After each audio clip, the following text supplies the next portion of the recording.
La loi organique portant loi des finances a prévu que chaque trimestre, l'exécutif puisse rendre compte de l'exécution du budget et de la trésorerie. Donc au titre du premier trimestre de l'exercice 2026, nous avons fait le point du budget et de la trésorerie au Conseil. Il est ressorti que l'exécution du budget se passe très bien. Au niveau du recouvrement des recettes, nous avons fait un taux de recouvrement de 107%, ce qui dénote d'une bonne exécution en ce qui concerne les recettes. Et également, au niveau des dépenses, il est ressorti que l'exécution des dépenses se passe bien, ce qui nous a permis naturellement d'avoir des indicateurs comme l'épargne budgétaire et également les déficits budgétaires qui sont bien sûr conformes aux normes que nous avions fixées. Alors, en ce qui concerne aussi l'exécution de la trésorerie, en plus bien sûr des recouvrements des recettes, le Burkina a fait des sorties sur les marchés financiers régionaux qui s'est soldé par des résultats positifs. Donc, en fin de compte, nous pouvons dire qu'au cours de ce trimestre, nous avons pu dégager des excédents de trésorerie, ce qui a permis d'éponger une grande partie de la dette intérieure. Et aujourd'hui, nous pouvons dire que la situation de la trésorerie s'est considérablement améliorée et le paiement de la dette intérieure se passe très bien.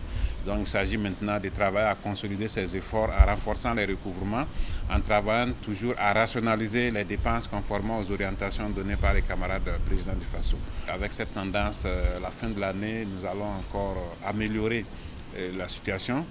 Et justement, nous allons aller dans quelques mois à une loi de finances rectificative qui va permettre donc de prendre en compte un supplément des recettes pour que l'exécution du budget se passe bien au titre de l'exercice 2026. Le Conseil a également examiné et adopté un décret portant création d'un fonds souverain minier au Burkina appelé Fonds Sininyasigi.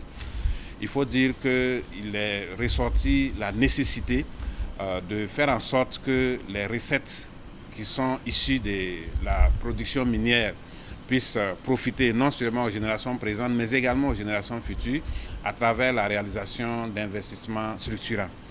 Dans ce sens, le Conseil a adopté ce décret qui permet d'avoir un fonds souverain minier alimenté par le supplément de ressources dégagées au niveau de l'activité minière en tenant compte d'un niveau de cours de minéraux de référence. Et au-delà de ces cours, tout ce qui est réalisé comme excédent est reversé dans ce fonds souverain. Et naturellement, ce fonds souverain va nous permettre de financer des investissements stratégiques dans le domaine des infrastructures et également dans le domaine de l'industrie. Ce fonds va être créé sous forme d'un compte d'affectation spéciale qui va donc permettre de financer non seulement des projets industriels, mais aussi des projets d'infrastructure. Et cela va permettre d'avoir une épargne intergénérationnelle parce que les investissements qui vont être réalisés aujourd'hui sont des investissements qui vont profiter aux générations futures. Donc ce sera véritablement des investissements structurants. Et ce fonds, en termes de gouvernance, aura un comité de pilotage présidé par le camarade Premier ministre avec un certain nombre de ministres dont la matière est prise en compte dans ce fonds.